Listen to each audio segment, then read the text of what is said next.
తెలంగాణ రాష్ట్రం యాదగిరిగుట్ట పుణ్యక్షేత్రం గురించి తెలుసుకుందాం. త్రేతాయుగంలో భువనగిరి మరియు రాయగిరి మధ్య ఉన్న ఈ కొండపై ఆంజనేయ స్వామి ఆశీర్వాదంతో ఒక గుహలో తపస్సు చేసిన గొప్ప ఋషి ఋష్యశృంగ మరియు శాంతాదేవి కుమారుడు యాదరిషి అనే మహర్షి నివసించారు.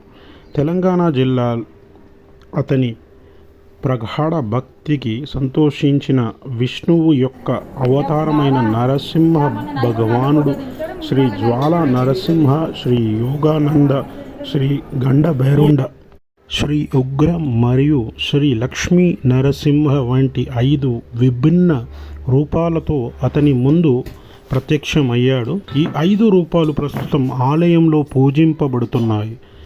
వారు తర్వాత తమను తాము చక్కగా చెక్కిన రూపాల్లో ప్రదర్శించారు.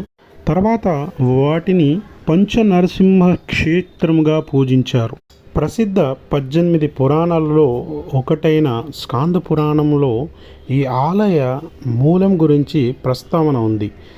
ఈ గుహ దేవాలయంలోని గర్భగృహ శిఖరం పైన ప్రకాశవంతంగా మెరుస్తుంది. ఏంటంటే విష్ణువు యొక్క బంగారు సుదర్శన చక్రం అలంకారము మరియు ఆయుధ దీనికి చిహ్నము. ఈ